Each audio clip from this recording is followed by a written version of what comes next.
acquiescing in the wisdom that made hell. Who is acquiescing? They, those spirits potencies. They are agreeing, they are consenting. Acquiescing means they are giving the silent consent in the wisdom that made hell. Yeah. See, why there is a darkness, why there is pain, why there is suffering, why there is hell, there is a wisdom behind it. And they give consent to that wisdom. They give consent to that. They agree, yeah, perhaps it has a purpose to serve. Hell is not there for no purpose, is not there without any purpose. It has a function to do. And therefore they see the wisdom which is there behind the presence of hell. They see that. They agree to that.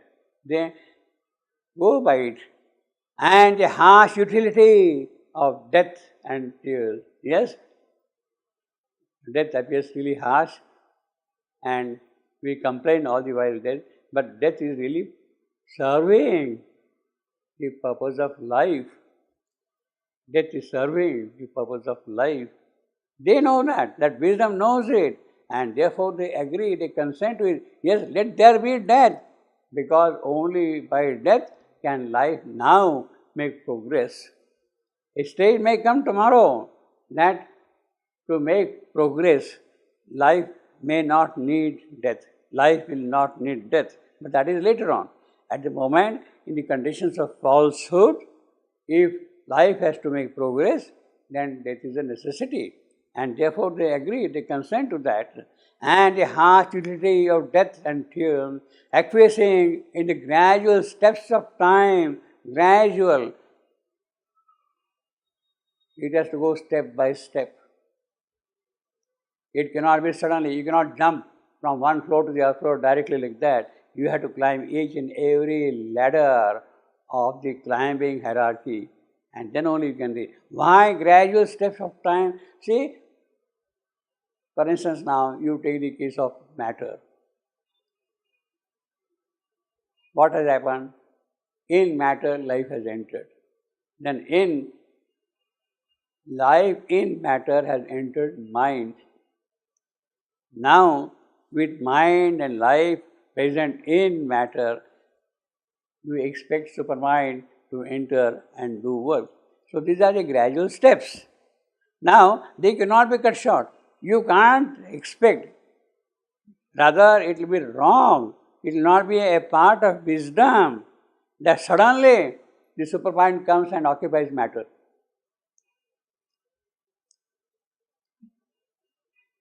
It cannot. See, if supermind is all powerful, everything is there, everything is under his command, then why can't supermind directly enter into matter? Why it needs to go through the stages of life and mind and then supermind? Why?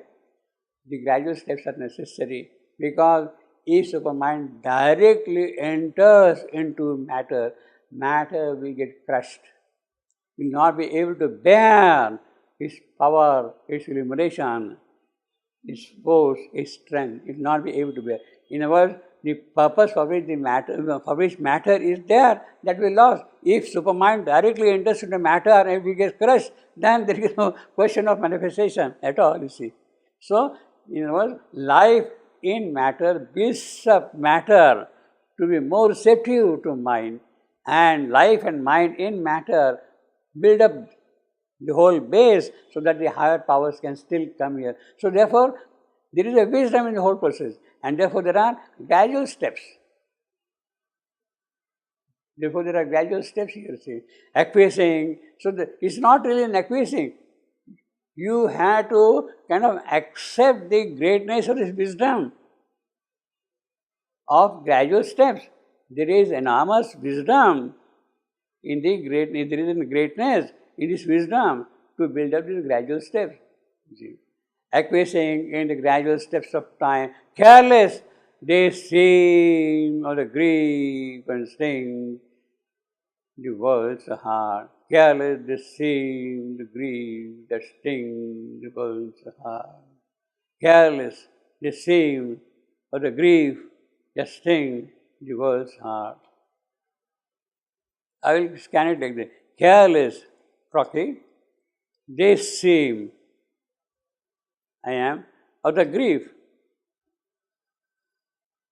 And I say, that sings thee, that sings thee, that stings thee.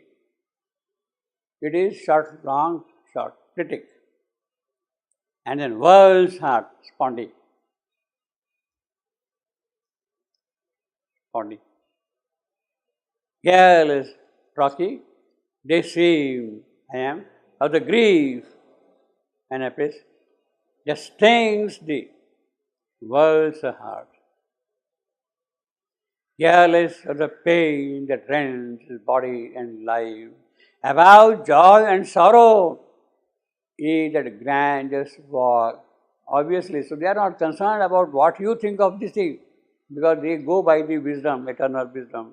Grandest walk, they have no portion in the good that dies. Mute, pure, they share not in the evil done.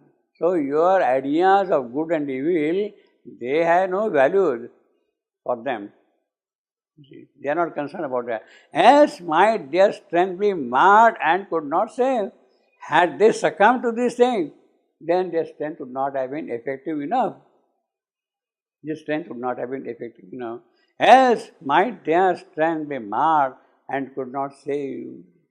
Alive to the truth that dwells in God's extreme. Truth that dwells in God's extremes. That is what we are saying. You have got alpha, omega, but in both, in alpha and in omega, there is the truth of God, there is the truth of inconscience, there is the truth of superconscious.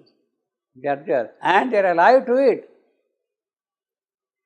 Inconscience is not without its truth, without its basis of truth.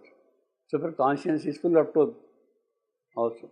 Awake to emotion of all-seeing force, and they are also awake. They know what the all-seeing force, the omniscient force, all-seeing force is. He says here all-seeing force. We have got the same thing, omniscient force. Where is that gone? All-knowing force, all-seeing force. As my strength be marred and could not save, alive to the truth that dwells in God's extreme. Away to emotion of all-seeing force. Now, although this is a description of, on the one hand, alpha and omega, or the other way around, whatever you want to call it, you see, between two nothingnesses, that how Savitri begins in the first, on the first page itself, between the first and the last nothingness, first nothingness and the last nothingness. First nothing is the supreme, absolute, last nothingness is the absolute void. Between these two, you see, they are all the same, you see. Between these. Now, the question which might arise to our minds is it that we see these as two extremes? Is it the mind's way of looking at things that it sees alpha and omega, the two extremes? Or is it really like that the Supreme Himself sees these as extremes? Is it the mind which is saying these two as extremes, or is it the Supreme Himself who is saying as extremes? Does the Supermind see these two as extremes? Mind, of course, is saying these two as extremes. See. Now, in essence, it does not see as two extremes. In essence, it does not see as two extremes. But in the dynamics of the process, it sees as two extremes. In the Absolute, in the Supreme, both of them are present simultaneously. They are not extreme. The Absolute, the first nothingness and the last nothingness, or alpha or omega, or the superconscious and inconscious or void, what you want to call it, the Absolute and the void. Now, these are seen by us as two extremes, but they are also dynamic, they are also in essence the same for Supermind, in essence. It does not see them as extreme. Yes, void, but I am void. Yes, absolute, I am absolute. It doesn't see that, you see. But in the process of dynamics, or the creative urge, or the supreme, these become extremes. In the creative urge, you have to have a kind of a separation between the two, then only.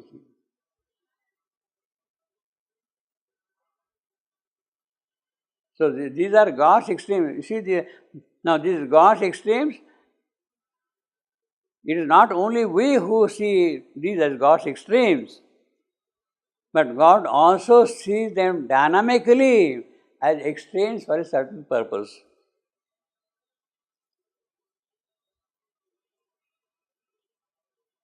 Otherwise, there is no revolution. If God wants to manifest, then He has to create something which is not manifest. Then only out of it can come, you see. Not manifest, therefore void, you see. That's the extreme, you see. Allied to the truth that dwells in God's extreme, away to emotion of all-seeing force. Now this is the work of the all-seeing force, you see. Movement of the all-seeing. The slow venture of the long ambiguous year. Uncertainties are there, whether it will happen or not, because the play is full. See, you have created an opposite. Now the opposite is not a kind of a stupid slave. It has its own ways of getting things done, or doing things. It is allowed full play. It is allowed full play. Otherwise, it's useless, you say. If it is a stupid slave, then it is useless, you say. It is allowed its full play. Therefore, it becomes ambiguous.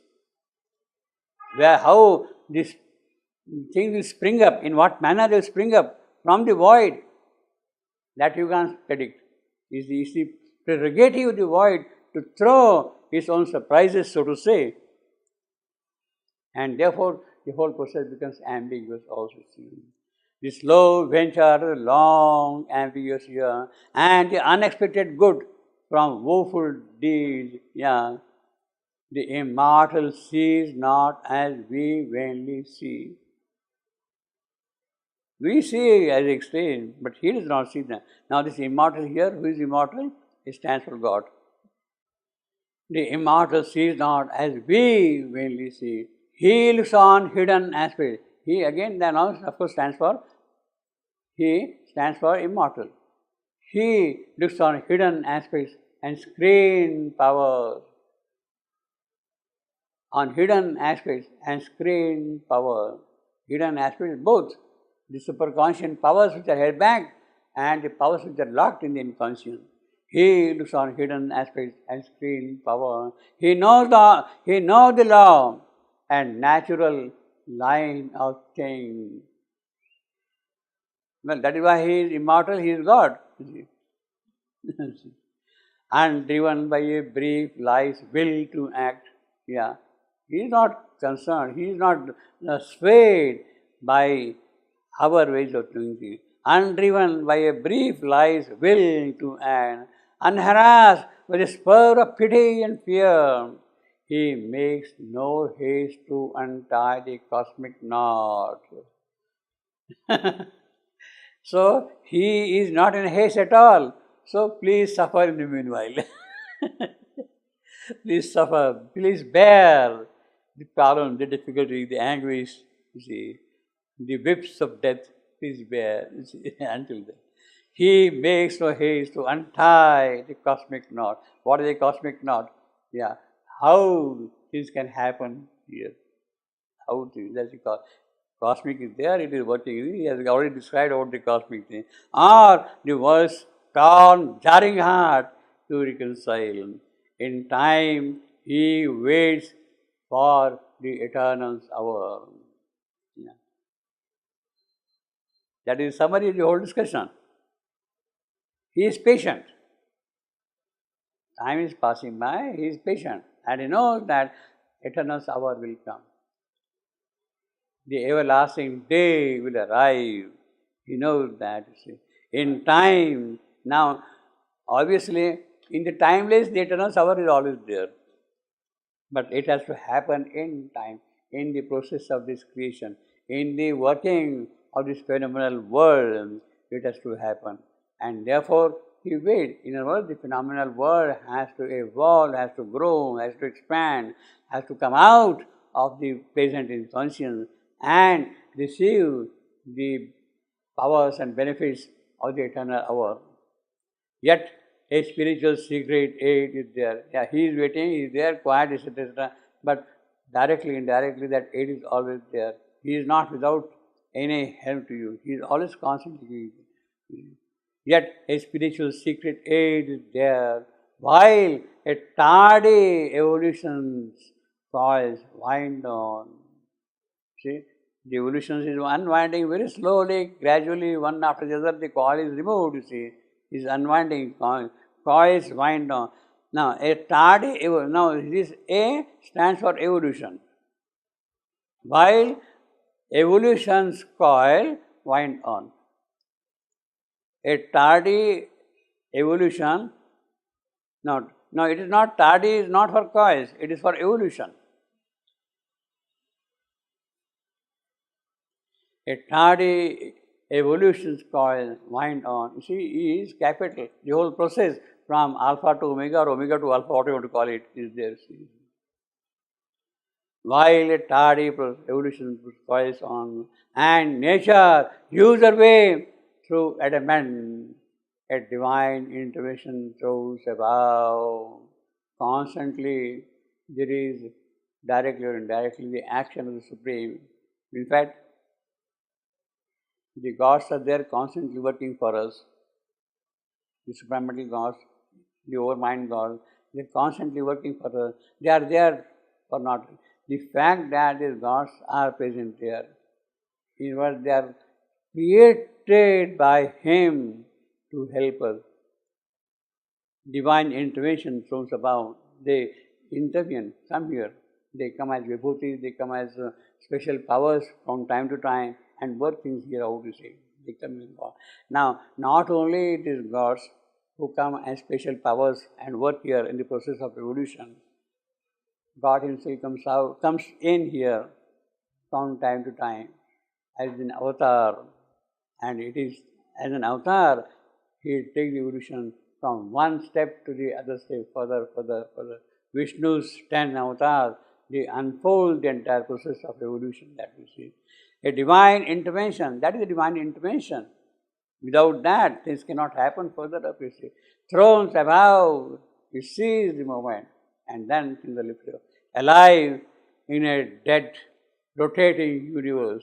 Well, so according to Savitri, the universe itself is rotating, not just the earth. You consider the entire universe as a globe, and that globe is rotating, you see, constantly. About his axis, about his will, about his axis. Yeah, we consider it a kind of flat universe. Even galaxies are kind of flat. But if you take the entire universe, then it is a spherical universe, basically. Basically, it's a spherical universe. See. On the will of the Supreme. Center, He Himself is the center. He is the creator.